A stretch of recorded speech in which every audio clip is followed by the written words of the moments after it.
조선 역사상 가장 오랜 시간 왕위에 머물며 백성들의 삶을 보듬고 나라의 기틀을 굳건히 다졌던 군주, 바로 영조입니다. 그의 이름 앞에는 늘 성군이라는 수식어가 따라붙었죠. 강력한 왕권을 바탕으로 탕평책을 펼치며 혼란스러운 조선을 안정시킨 그의 빛나는 업적은 후대에도 길이 회자될 만큼 위대한 것이었습니다.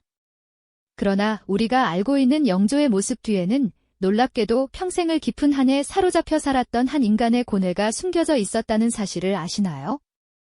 겉으로는 위험 넘치는 군주였지만 그의 내면에는 지울 수 없는 그림자가 드리워져 있었던 것이죠. 과연 무엇이 한 국가의 운명을 짊어진 왕을 이토록 고통스럽게 만들었을까요?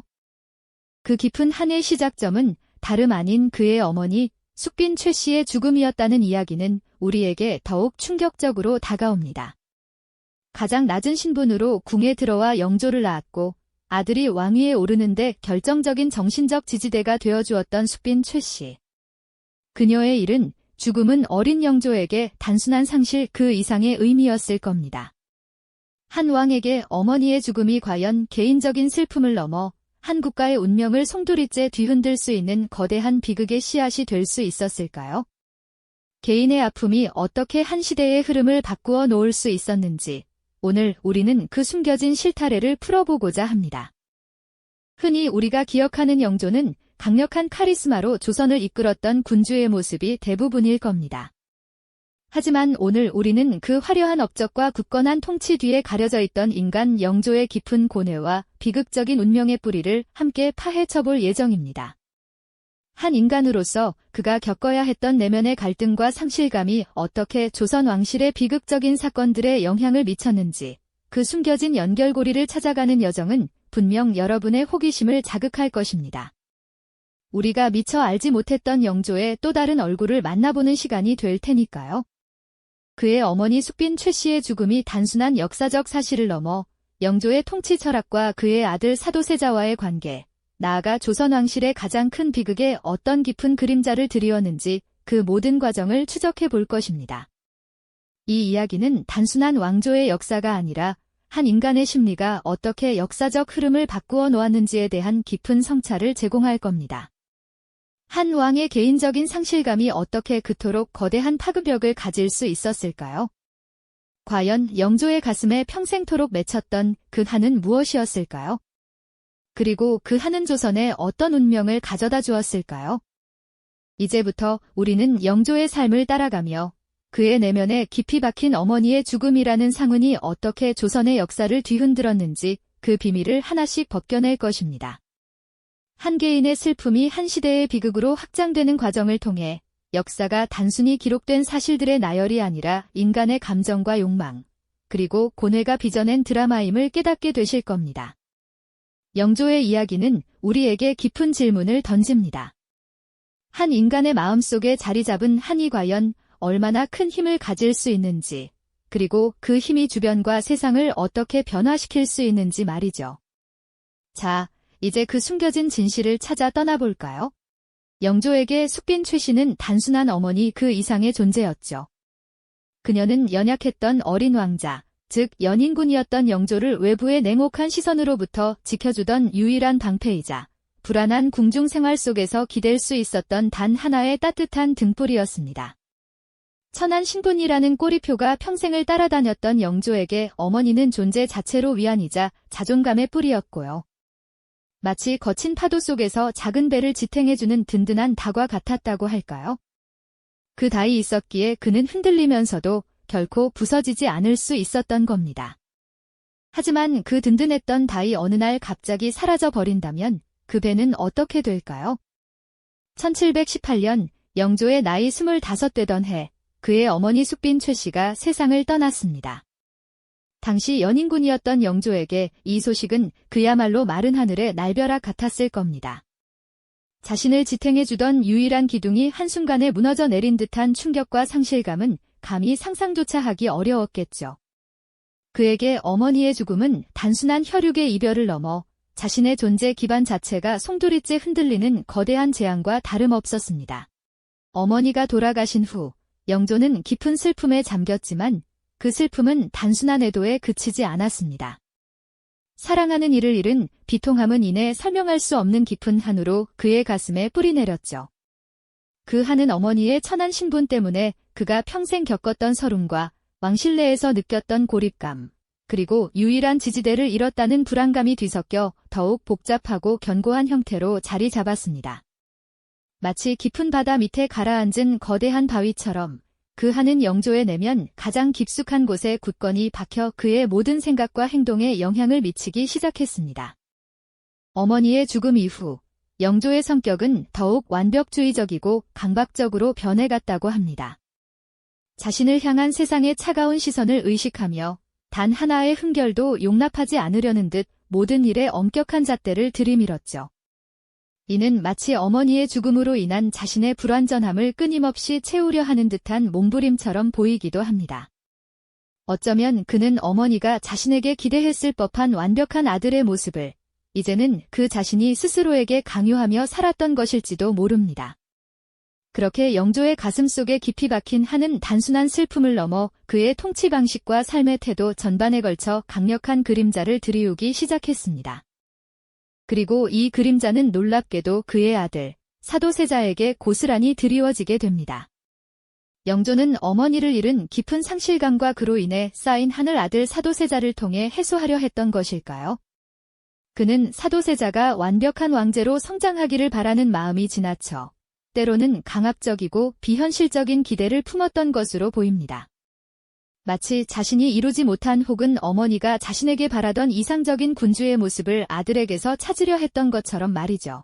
어린 사도세자는 아버지 영조의 이러한 강박적인 기대와 엄격한 교육 방식 앞에서 늘 위축될 수밖에 없었습니다. 영조는 사도세자가 학문적으로 뛰어날 뿐만 아니라 예법과 덕목에서도 티끌 하나 없이 완벽하기를 요구했습니다. 이는 단순히 왕세자를 교육하는 것을 넘어 자신의 내면에 깊이 자리 잡은 상실감과 불안정성을 아들을 통해 극복하려는 무의식적인 시도였을지도 모르겠습니다. 아들이 완벽해지는 것이 곧 자신의 한을 치유하는 길이라고 여겼던 것은 아닐까요? 영조가 숙빈 최 씨의 능을 찾아 쓸쓸히 서 있는 모습을 상상해 보세요. 그 모습에는 어머니를 향한 사무치는 그리움과 자신을 지탱했던 존재를 잃은 고독함이 배어 있었을 겁니다. 그리고 그 고독한 아버지의 모습 뒤편에는 아버지의 과도한 기대와 엄격함 속에서 점점 더 자신의 존재감을 잃어가는 어린 사도세자의 미래가 마치 그림자처럼 겹쳐져 보입니다. 영조의 가슴속 한이 낳은 비극의 서막이 서서히 오르고 있었던 것이죠. 사도세자가 아버지의 기대에 미치지 못할 때마다 영조의 실망감은 더욱 커져만 갔습니다. 그 실망감은 단순히 아들을 향한 것이 아니라 어쩌면 자신에게도 향하는 것이었을 겁니다. 어머니를 잃은 후 스스로에게 지워졌던 완벽함의 굴레를 이제는 아들에게도 지우려 했던 영조의 내적 갈등은 결국 돌이킬 수 없는 비극의 씨앗이 되어 싹트기 시작합니다. 이처럼 한 왕의 개인적인 상실감이 어떻게 한 국가의 가장 비극적인 사건으로 이어질 수 있었는지 그 복잡한 인간 심리의 미로 속으로 우리는 점점 더 깊이 들어가고 있는 겁니다. 영조의 마음속 깊이 자리 잡은 그 한은 단순히 개인적인 슬픔으로 머물지 않았습니다. 마치 거대한 그림자처럼 그의 아들 사도세자의 삶을 집어삼키기 시작했던 거죠. 영조는 완벽한 군주가 되어야 한다는 강박에 가까운 신념을 가지고 있었습니다. 자신이 비천한 어머니에게서 태어났다는 평생의 굴레를 벗어던지기 위해 스스로를 채찍질했던 것처럼 아들 또한 조금의 흠결도 없는 완전한 존재로 만들고 싶어 했습니다. 어쩌면 아들이 그 완벽함을 이뤄낸다면 자신의 가슴속에 응어리진 한까지도 치유될 거라 믿었던 것은 아닐까요? 이러한 영조의 기대는 사도세자에게는 감당하기 힘든 무게로 다가왔습니다. 어린 세자는 아버지의 시선 아래에서 숨 쉴 틈 없는 교육을 받아야 했죠. 영조는 아들의 학업 성취는 물론 태도와 언행, 심지어는 걸음걸이 하나까지도 세밀하게 지적하며 완벽을 요구했습니다. 마치 돋보기로 들여다보듯 세자의 모든 것을 관찰했고 조금의 실수라도 보이면 거침없이 꾸짖었습니다. 이는 단순한 교육을 넘어 세자의 자율성과 자신감을 갉아먹는 독이 되어갔습니다. 아버지가 원하는 이상적인 왕세자의 모습과 자신의 본 모습 사이에서 사도세자는 깊은 혼란과 좌절감에 빠져들었을 겁니다. 영조의 이러한 강박적인 교육 방식 뒤에는 어머니 숙빈 최 씨를 잃은 깊은 상실감이 자리 잡고 있었습니다. 그는 어머니의 죽음 이후 자신을 지탱할 유일한 존재를 잃었다는 불안감에 시달려왔죠. 그 공허함을 아들 사도세자를 통해 채우려 했던 것은 아닐까요? 사도세자가 완벽한 왕이 되어 자신의 불안정한 뿌리를 완전히 지워주는 존재가 되기를 무의식적으로 바랐던 겁니다. 이는 아들을 향한 사랑이라기보다는 자신의 내면을 투영한 왜곡된 기대로 변질되어 갔습니다. 영조가 숙빈 최 씨의 능을 찾아 쓸쓸히 서 있는 모습은 그 복잡한 심경을 대변합니다. 그곳에서 그는 어머니를 향한 사무치는 그리움과 자신을 지탱했던 존재를 잃은 고독함을 곱씹었을 겁니다. 그리고 그 고독한 아버지의 모습 뒤편에는 아버지의 과도한 기대와 엄격함 속에서 점점 더 자신의 존재감을 잃어가는 어린 사도세자의 미래가 마치 그림자처럼 겹쳐져 보입니다. 영조의 가슴속 한이 낳은 비극의 서막이 서서히 오르고 있었던 것이죠. 사도세자가 아버지의 기대에 미치지 못할 때마다 영조의 실망감은 더욱 커져만 갔습니다. 그 실망감은 단순히 아들을 향한 것이 아니라 어쩌면 자신에게도 향하는 것이었을 겁니다. 어머니를 잃은 후 스스로에게 지워졌던 완벽함의 굴레를 이제는 아들에게도 지우려 했던 영조의 내적 갈등은 결국 돌이킬 수 없는 비극의 씨앗이 되어 싹트기 시작합니다. 이처럼 한 왕의 개인적인 상실감이 어떻게 한 국가의 가장 비극적인 사건으로 이어질 수 있었는지, 그 복잡한 인간 심리의 미로 속으로 우리는 점점 더 깊이 들어가고 있는 겁니다. 사도세자는 아버지의 기대를 채우지 못하는 자신을 보며 점차 좌절했습니다. 그는 영조가 자신에게 무엇을 바라는지조차 이해하기 어려웠을 겁니다. 아버지는 때로는 따뜻한 정을 보여주다가도 이내 차가운 꾸짖음으로 돌변했으니까요. 이 예측 불가능한 아버지의 태도는 어린 세자의 마음에 깊은 상처를 남겼고 그를 더욱 위축되게 만들었습니다. 공부에 대한 흥미를 잃고 점차 자신의 세계로 침잠해가는 사도세자의 모습은 아버지의 눈에는 불성실함과 나약함으로 비쳤을 뿐입니다. 서로를 이해하지 못하는 부자관계의 골은 점점 더 깊어져만 갔습니다. 영조는 아들의 부족함이 자신의 치세의 오점이 될까 봐 두려워했습니다. 자신의 불안정한 출신 때문에 평생을 시달렸던 영조에게 아들의 완벽함은 곧 자신의 정통성을 강화하는 중요한 수단이었으니까요. 하지만 사도세자는 영조가 원하는 대로 움직여주지 않았습니다. 오히려 아버지의 기대와 압박 속에서 점점 더 기이한 행동을 보이거나 학문을 멀리하는 모습을 보였죠. 이는 영조의 깊은 한을 다시금 자극하며 그의 마음속에 비극적인 파국을 향한 불안감을 증폭시켰습니다. 어린 시절 숙빈 최 씨의 따뜻한 손길에 의지했던 영조는 이제 그 손길을 받을 수 없는 아들에게 자신의 모든 것을 쏟아부었습니다. 하지만 그 방식은 아들을 옥죄는 사슬이 되어버렸죠. 영조의 가슴속에 응어리진 한은 이제 아들 사도세자의 운명에 드리워진 거대한 그림자로 변모했습니다. 이 그림자는 점점 더 짙어져 조선 왕실 전체를 집어삼킬 듯한 불길한 예감을 드리우고 있었던 거죠.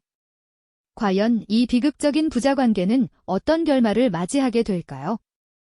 이제 우리는 역사의 가장 슬픈 페이지를 향해 나아가고 있습니다. 네, 이제 역사의 가장 슬픈 페이지를 향해 나아가고 있습니다. 영조의 가슴속에 깊이 박힌 그 한이 결국 아들 사도세자의 운명을 짓누르는 거대한 그림자로 변모했던 순간들을 함께 따라가 볼까요?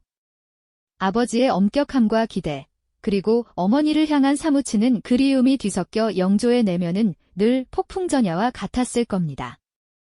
어린 시절부터 사랑받지 못하고 비천한 출신이라는 꼬리표를 달고 살았던 영조에게 아들 사도세자는 어쩌면 자신의 불안정한 자아를 투영하는 거울과도 같았을지도 모르죠. 세자를 향한 영조의 가르침은 단순한 훈육을 넘어섰습니다. 그것은 마치 자신에게 결여되었던 모든 것을 아들에게서 찾으려는 간절하지만 왜곡된 시도처럼 보였어요. 학문과 예법을 강조하는 영조 앞에서 사도세자는 늘 위축될 수밖에 없었고 아버지의 기대에 미치지 못한다는 압박감에 시달렸을 겁니다. 영조는 아마도 아들이 완벽한 군주가 되어야만 자신이 비로소 인정받을 수 있다고 생각했을까요? 그의 눈에 비친 사도세자의 모습은 늘 부족하고 실망스러웠을 테죠. 마치 자신이 어머니 숙빈 최 씨의 죽음 이후 느꼈던 무력감과 좌절감을 다시 마주하는 것 같았을 겁니다. 시간이 흐를수록 영조와 사도세자 사이에 골은 깊어졌습니다. 영조는 점차 세자를 불신하고 꾸짖는 일이 잦아졌고 세자는 아버지의 시선으로부터 벗어나려 할수록 더욱 엇나가는 행동을 보이곤 했습니다. 이는 단순한 부자 간의 갈등이 아니었습니다. 영조 내면 깊숙이 자리 잡은 상실감과 불안정성이 아들에게 고스란히 투영되어 돌이킬 수 없는 비극의 씨앗을 뿌리고 있었던 것이죠. 조선 왕실의 가장 깊은 곳에서 시작된 이 불길한 기운은 마치 먹구름처럼 서서히 궁궐 전체를 뒤덮기 시작했습니다. 숙빈 최 씨의 죽음이 남긴 영조의 산은 이제 그의 아들, 사도세자의 운명을 집어삼킬 듯한 거대한 파도로 변해가고 있었던 겁니다. 그리고 마침내 역사의 가장 비극적인 순간이 찾아왔습니다. 영조가 직접 아들 사도세자를 뒤주에 가두라는 명령을 내렸던 그 참혹한 결정 말이죠. 이 사건은 단순한 부자 갈등의 결과가 아니었습니다. 그 이면에는 어머니 숙빈 최 씨를 잃은 슬픔, 그리고 그로 인해 평생 시달렸던 영조의 내면 깊은 곳의 한과 불안정성이 얼마나 깊게 작용했는지 엿볼 수 있습니다. 과연 어머니를 향한 사무치는 그리움과 그로 인한 깊은 상실감이 한 왕의 아들마저 죽음으로 내모는 비극의 씨앗이 될 수 있었던 것일까요? 뒤주에 갇힌 아들을 응시하는 영조의 얼굴에는 고뇌와 후회, 그리고 어찌할 수 없는 숙명적 비애가 교차했을 겁니다. 이 비극적인 결정은 영조라는 한 인간의 깊은 내면적 고통과 상실감이 어떻게 돌이킬 수 없는 파국으로 이어지는지를 극명하게 보여줍니다. 왕으로서의 책임감, 그리고 아버지로서의 고뇌가 뒤섞여 결국 개인의 한이 국가적 비극으로 확장되는 절정을 맞이했던 것이죠. 세자가 뒤주 속에서 쓰러져간 후 홀로 남겨진 영조의 모습은 얼마나 공허하고 참담했을까요? 그 순간 조선 왕실에는 영원히 지워지지 않을 깊은 그림자가 드리워졌습니다. 그 그림자는 비단 영조 개인의 비극을 넘어 조선이라는 나라의 역사에 씻을 수 없는 상흔으로 남게 됩니다. 영조의 이야기는 단순히 과거 왕실의 비극적인 사건으로만 치부할 수 없는 깊은 의미를 담고 있습니다. 한 개인의 내면 깊숙이 자리 잡은 상실감과 한이라는 감정이 어떻게 그 사람의 모든 결정과 주변 관계, 나아가 한 나라의 운명에까지 영향을 미칠 수 있는지를 보여주는 중요한 교훈을 제시하죠. 우리가 현재를 살아가면서 마주하는 수많은 선택과 관계 속에서 우리의 심리 상태와 내면의 아픔이 얼마나 큰 파급력을 가질 수 있는지 성찰하게 만드는 이야기입니다. 영조의 한이 남긴 조선 왕실의 깊은 상흔과 그 비극의 여운은 오늘날까지도 우리에게 많은 질문을 던지고 있습니다. 역사는 결코 위대한 왕의 업적만으로 채워지는 것이 아니라 한 개인의 지극히 인간적인 감정과 고뇌로부터도 자유로울 수 없다는 점을 시사하는 것이죠. 그의 삶과 죽음, 그리고 그가 겪었던 고통의 뿌리는 과연 우리에게 어떤 메시지를 전하고 있을까요? 이 이야기는 과거의 거울을 통해 현재의 우리를 비춰보게 하는 숙연한 성찰의 시간을 선사합니다. 이 영상이 도움이 되셨다면 좋아요와 구독 부탁드립니다. 여러분의 응원이 제게 큰 힘이 됩니다. 다음 영상에서도 더 유용한 정보를 공유하겠습니다. 감사합니다.